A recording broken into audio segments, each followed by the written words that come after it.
Hola a todos. En primer lugar, quiero agradecer al doctor Previgliano y a los organizadores la oportunidad que me dan de dirigirme a todos ustedes, y el tema del cual les voy a disertar es sobre resonancia magnética cardíaca en las miocardiopatías. Es un tema en el que se han producido avances en los últimos años, en gran parte derivados de las aportaciones de la imagen cardíaca. Recientemente se han publicado unas nuevas guías en las que se hace hincapié en una aproximación fenotípica, es decir, morfológica. En esta nueva aproximación será fundamental el papel de la resonancia, dada su capacidad, entre otras cosas, para la caracterización tisular. Además, hemos de tener en cuenta que va a ser fundamental el papel de la genética. Lamento comunicarles que los radiólogos tendremos que familiarizarnos con las aportaciones que esta rama científica realiza y realizará en los próximos años. Definimos miocardiopatía como aquella afectación miocárdica en la cual el músculo cardíaco es estructural y funcionalmente anormal en ausencia de enfermedad coronaria, hipertensión arterial, valvulopatía o cardiopatía congénita. Lo que haremos será evaluar una serie de características morfológicas y funcionales para de esta manera establecer el fenotipo. Entre estas variables o características morfológicas tenemos la presencia o no de hipertrofia ventricular, ya sea derecha o izquierda, la presencia o no de dilatación y la presencia de una cicatriz de tipo no isquémico u otro tipo de alteraciones en el tejido miocárdico que en su mayor parte han de ser evaluadas mediante resonancia magnética. Además tenemos unas variables funcionales como son la presencia o no de disfunción ventricular sistólica, ya sea global o segmentaria, y la presencia o no de una disfunción diastólica que cobra especial relevancia en aquellos casos que presentan una fisiología restrictiva. De esta forma se conforman 5 principales fenotipos, que son el fenotipo de miocardiopatía hipertrófica, el fenotipo de miocardiopatía dilatada, la miocardiopatía no dilatada que afecta al ventrículo izquierdo, la miocardiopatía ritmogénica y la miocardiopatía restrictiva. Hay que tener en cuenta que también se tienen en consideración una serie de poblaciones especiales que hasta ahora se consideraban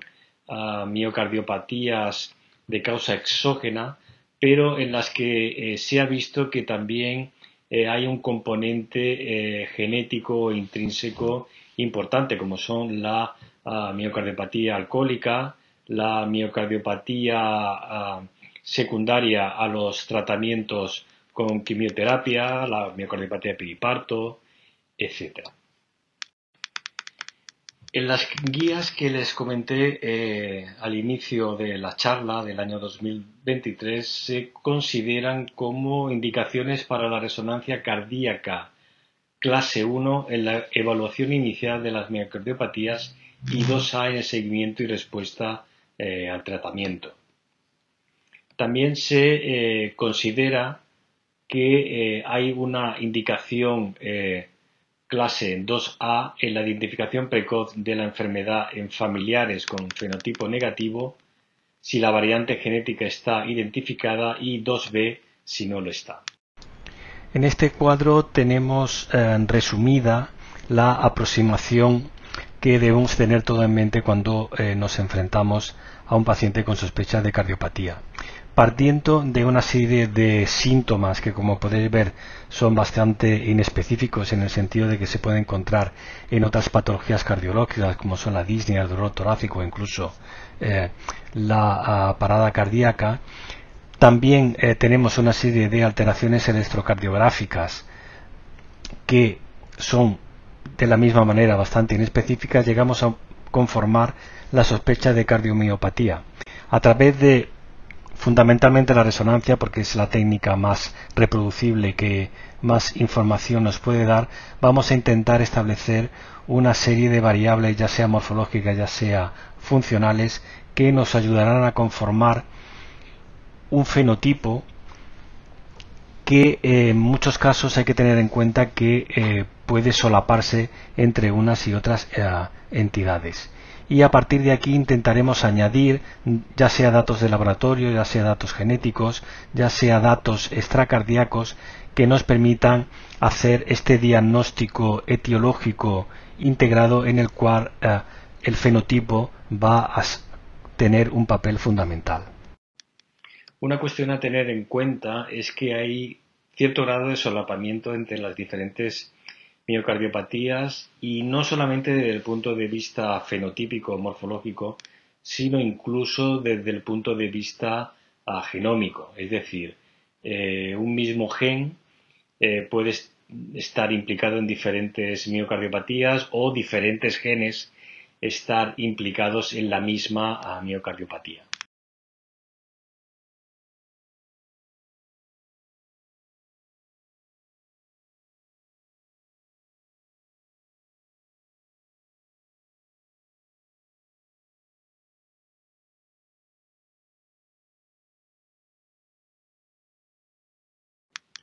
Como sabéis, una de las cosas buenas que tiene la resonancia es que hay multitud de secuencias y en cada una de ellas nos sirve para responder a una pregunta concreta. En el caso de las miocardiopatías, las secuencias principales que vamos a usar son la clásica secuencia de función y, por lo que respecta a la caracterización tisular, las secuencias de contraste tardío, y en los últimos años se han incluido también las secuencias paramétricas, las secuencias de mapeo miocárdico. Como todos sabéis, con las secuencias de caracterización tisular mediante resonancia, lo que intentamos es una evaluación del espacio extracelular intersticial. Con la clásica secuencia de contraste tardío, nosotros enviamos un pulso de inversión para anular el miocardio normal de tal manera que nos destaque todo aquello que sea patológico. Hay que tener en cuenta que con esta secuencia clásica nosotros lo que vemos son afectaciones focales del miocardio, ya sea por fibrosis, como por ejemplo en el caso de la miocarditis, ya sea por necrosis, como ocurre en las situaciones de infarto, o ya sea una afectación, por ejemplo, por granulomas, como puede ocurrir en la sarcoidosis. De todas formas, hay que tener en cuenta que con la secuencia de contraste tardío clásica,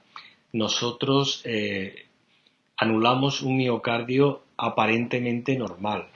Ahora bien, ¿hasta qué punto ese miocardio es normal? Pues bien, para solucionar este problema se desarrollaron las secuencias paramétricas, los mappings tanto T1 como T2. En este caso nosotros lo que vamos a ver no son alteraciones focales del miocardio, sino alteraciones difusas, ya sea por fibrosis, como por ejemplo en una miocardiopatía dilatada, ya sea por depósito, como por ejemplo en el caso de la amiloidosis, o ya sea por inflamación, como también puede ocurrir en situaciones de miocarditis. De tal manera que, resumiendo, dentro de las secuencias de caracterización tisular, nosotros vamos a tener las secuencias de contraste tardío en las que se muestran alteraciones focales del miocardio y las secuencias paramétricas o los mappings en las cuales vamos a detectar alteraciones difusas del miocardio. Como comentábamos previamente, dentro de los 5 tipos de miocardiopatía que se han definido, vamos a empezar con el fenotipo de miocardiopatía hipertrófica. En este fenotipo hay un aumento del grosor parietal del ventrículo izquierdo que se puede asociar o no a un aumento del grosor parietal del ventrículo derecho de causa no explicable y por lo tanto excluimos dentro del fenotipo la cardiopatía hipertensiva. La primera entidad que vamos a considerar es la enfermedad de Fabry. En este caso lo que hay es un depósito de esfingolípidos en el músculo miocárdico, de tal manera que muchas veces es difícil identificar alteraciones focales como las que ocurren o las que se pueden detectar mediante la secuencia de contraste tardío clásica. Y en este punto son importantes las nuevas secuencias paramétricas, de tal forma que aquí os pongo un ejemplo de un paciente que tenía un engrosamiento parietal de causa no explicada, en el cual, como veis, la secuencia de contraste tardío clásica no muestra nada, mientras en cambio la secuencia de mapeo T1 muestra unos valores bajos. Como hay una infiltración de tejido lipoideo, hay una reducción de los valores normales de los tiempos T1 en el miocardio de manera difusa, de tal manera que este sería un buen ejemplo para ejemplificar el valor que tienen actualmente las secuencias paramétricas. Otra miocardiopatía que presenta un fenotipo de hipertrófica es la enfermedad infiltrativa clásica amiloidosis cardíaca. En este caso vamos a tener un engrosamiento parietal que se caracteriza en resonancia porque, debido al grado de infiltración del amiloide, va a ser muy difícil anular el miocardio, es decir, casi todo el miocardio va a estar siempre infiltrado y va a ser difícil identificar el miocardio normal. La imagen en la secuencia de contraste tardío es prácticamente patognomónica cuando está presente, pero en algunos casos no presenta esta imagen clásica, y las secuencias paramétricas nos ayudan porque tanto el tiempo T1 nativo como el volumen extracelular van a estar alterados de manera muy importante. Probablemente lo que corresponde al volumen extracelular va a ser unas entidades que más aumenten este volumen extracelular, de tal manera que si tenemos una secuencia de contraste tardío no del todo concluyente, pero en cambio unos volúmenes celulares extracelulares que superan los 45 o 50%, la posibilidad de que se trate de una amiloidosis cardíaca es muy alta. De todas maneras, hay que tener en cuenta que en el día a día, para hacer el diagnóstico de amiloidosis cardíaca o para sospecharlo, una resonancia cardíaca no es una prueba definitiva, y en general se tienen en cuenta la presencia de manifestaciones extracardíacas, como pueden ser la presencia de estenosis aórtica en gente mayor de 65 años. De hecho, se ha hablado mucho sobre la asociación entre pacientes a los que se le va a colocar un TAVI y la presencia de amiloidosis cardíaca, el que existe una polineuropatía periférica, alteraciones renales tipo proteinuria y otras alteraciones electrocardiográficas que nos pueden hacer sospechar la presencia de esta entidad. El siguiente fenotipo de miocardiopatía al que nos vamos a enfrentar es el de miocardiopatía dilatada. Como sabéis, es fundamental en la práctica diaria distinguir, cuando nos enfrentamos con una miocardiopatía, si se trata de una miocardiopatía isquémica o no isquémica. Y en este caso el papel de la resonancia cardíaca es fundamental. En el caso de la miocardiopatía dilatada no isquémica, lo que vamos a tener en la secuencia de contraste tardío es una retención de gadolinio intramural, no predominantemente subendocárdica, y que nos permite distinguir muy bien entre lo que es la fibrosis focal que nos podemos encontrar en la miocardiopatía dilatada no isquémica frente a la necrosis miocárdica que está presente en la miocardiopatía dilatada isquémica. Es importante tener en cuenta que en una miocardiopatía dilatada no isquémica nos podemos encontrar que no hay fibrosis focal, es decir, que el miocardio, el contraste tardío es normal, pero nos podemos encontrar con que sí hay una retención de gadolinio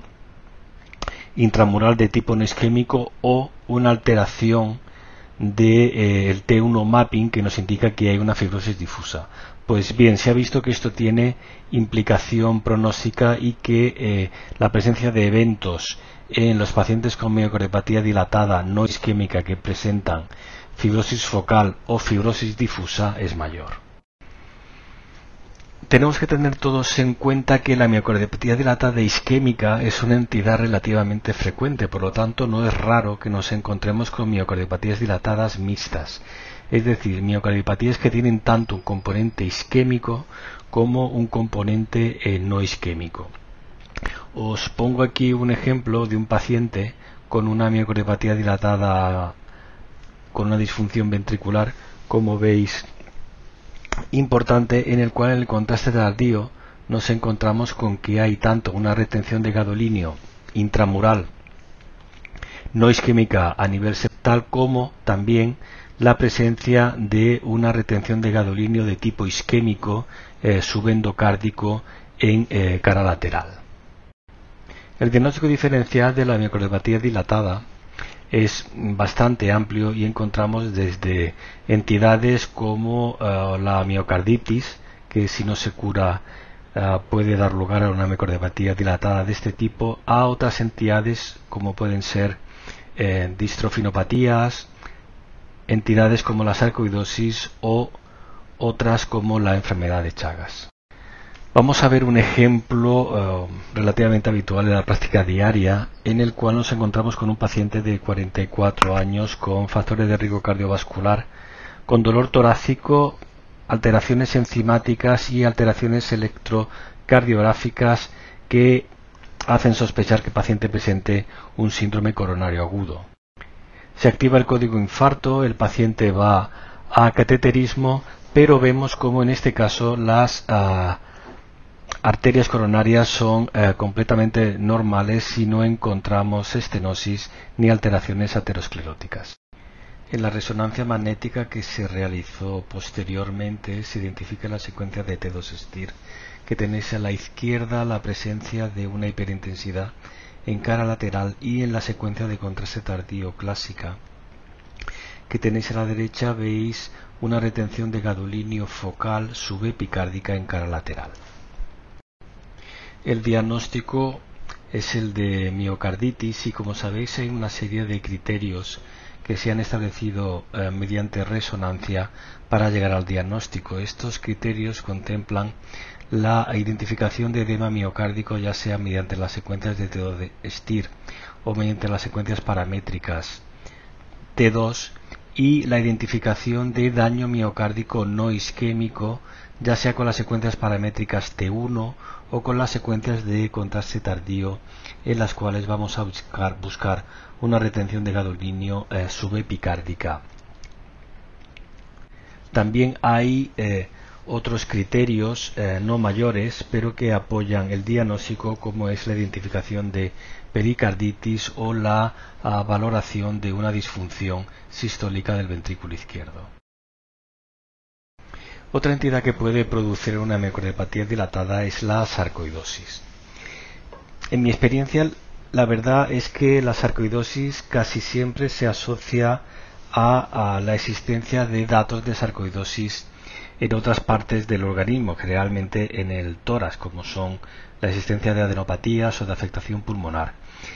Si veis la literatura, se habla de que puede haber sarcoidosis cardíaca aislada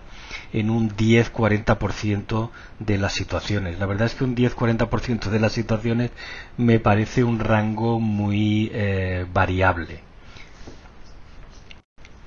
La sarcoidosis cardíaca es una de estas entidades en las cuales nos podemos encontrar cierto grado de solapamiento. Es decir, puede haber componente de miocardiopatía dilatada, pero también nos podemos encontrar situaciones en las cuales haya hipertrofia ventricular. Por lo que respecta a la retención de gadolinio, en el caso de la sarcoidosis es muy variable de unos casos a otros. Nos podemos encontrar desde retenciones que nos recuerden a las que encontramos en las miocarditis, como otras claramente intramurales, como las que nos podemos encontrar en la miocardiopatía hipertrófica clásica. Una de las novedades que han introducido las guías del año 2023 es el del fenotipo de miocardiopatía dilatada izquierda sin dilatación. Probablemente nos encontremos ante un cajón desastre y no sería raro que en las próximas guías o los próximos años se haga una reclasificación de las entidades que se incluyen en este tipo de fenotipo.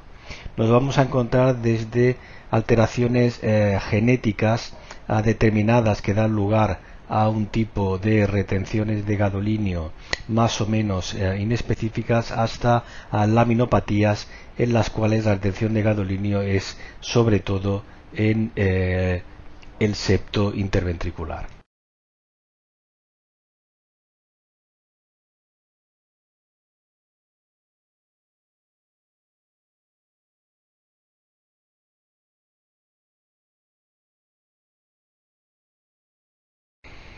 En mi experiencia, la mayor parte de los pacientes que hemos clasificado como con fenotipo de miocardiopatía izquierda sin dilatación son pacientes que de entrada los podríamos considerar como pacientes que han tenido una miocarditis, pero que en cambio cuando uno revisa la historia de estos pacientes, pues realmente no queda claro que hayan tenido este episodio de inflamación miocárdica, y además en un porcentaje no despreciable es posible identificar una mutación genética. Este es un caso reciente que vimos hace poco en nuestra institución, en el cual el paciente presentaba una disfunción ventricular sin dilatación y en el cual vemos que hay una retención de gadolinio que nos podría hacer sospechar que el paciente tenía secuelas de una miocarditis previa. Sin embargo, cuando uno va a ver la historia del paciente, pues no había tenido ningún episodio de miocardiopatía, de miocarditis, y en cambio cuando se hizo el estudio genético se encontró una variante genética, y como os digo es una entidad que está actualmente en definición de tal manera que, aunque hay genes más frecuentemente implicados en esta entidad, en la mayor parte de los casos el estudio genético suele resultar relativamente indeterminado. El fenotipo de miocardiopatía ritmogénica está descrito en las guías como fenotipo miocardiopatía ritmogénica del ventrículo derecho, pero como todos sabéis, la expresión fenotípica de la miocardiopatía ritmogénica es variable. De tal manera que hay pacientes en los cuales la expresión fenotípica fundamental es del ventrículo derecho, otros en los que la expresión fenotípica es sobre todo del ventrículo izquierdo, y también hay un pool de pacientes en los cuales podemos encontraros una afectación biventricular. La miocardiopatía ritmogénica probablemente sea una de las entidades en las que los avances genéticos han sido más importantes, de tal manera que están descritos muchas variables genéticas que se asocian a esta entidad fenotípica, en los cuales sobre todo hay mutaciones de genes que implican a las proteínas desmosómicas. Además hay una infiltración por tejido fibroadiposo del miocardio, pero que se ha de establecer mediante estudio microscópico, no mediante estudio macroscópico. Y como todos sabéis, hay una serie de criterios que también nos ayudan a el establecimiento de esta entidad. Básicamente lo que valoramos con estos criterios es la presencia o no de un grado de dilatación mayor o menor de los ventrículos, sobre todo el ventrículo derecho, asociados a la presencia de disincronías, de pseudosaculaciones o diskinesias que sobre todo afectan a la pared libre del ventrículo derecho. Aquí también la imagen por resonancia va a ser muy variable según se afecten uno, otro o los dos miocardios. En este caso veis un paciente en los cuales hay una afectación biventricular. Tenemos tanto afectación de la pared lateral del ventrículo izquierdo como una afectación de la pared libre inferior del ventrículo derecho, con una retención de gadolinio bastante evidente. Os pongo otro ejemplo de fenotipo de miocardiopatía ritmogénica con afectación de ambos ventrículos, en los cuales veis una retención de gadolinio de las paredes del ventrículo derecho y también una retención de gadolinio en anillo con una afectación bastante difusa y circunferencial de las paredes del ventrículo izquierdo en un paciente con alteración genética de los genes desmosómicos. Y por último vamos a hablar del fenotipo de miocardiopatía restrictiva. En este caso lo que ocurre es una obliteración parcial de sobre todo el ápex, ya sea del ventrículo izquierdo, aunque también puede haber casos con afectación del ventrículo derecho con una retención de gadolinio a nivel subendocárdico.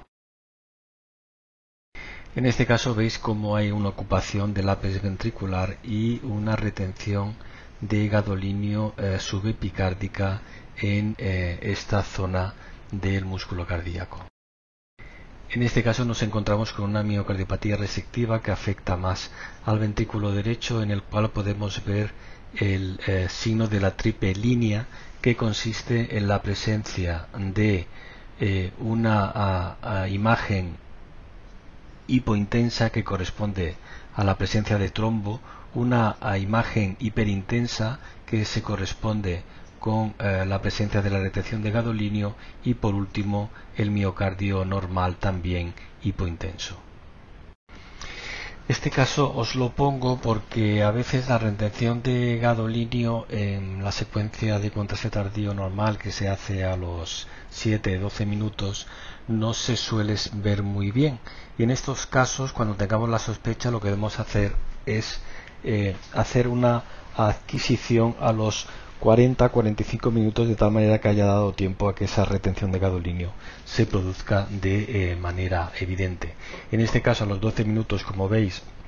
apenas se ve la retención de gadolinio, pero a los 45 veis claramente una línea blanca que se corresponde con la retención de ese endocardio afectado por miocardiopatía restrictiva. Otro hecho que viene reflejado en las guías es que hay una serie de síndromes asociados con el fenotipo de miocardiopatía, pero que no se consideran dentro de estas entidades miocardiopáticas. Una de ellas es la hipertrabeculación del ventrículo izquierdo, que es un término que se prefiere al de miocardiopatía no compactada, y también al síndrome de Takotsubo. Lo que nos dicen las guías es que la antiguamente llamada miocardiopatía no compactada no es en realidad una miocardiopatía, sino un rasgo fenotípico que ocurre en otras entidades como, y es lo más frecuente, la miocardiopatía dilatada, de tal forma que se recomienda el uso del término hipertrabeculación en vez del término de miocardiopatía no compactada. Por ejemplo, en este caso vemos una hipertrabeculación en la cara lateral en un paciente con miocardiopatía dilatada, y que es simplemente la consecuencia de que al producirse la dilatación del ventrículo izquierdo, pues las fibras miocárdicas, digamos que se separan y dan esta imagen de hipertrabeculación.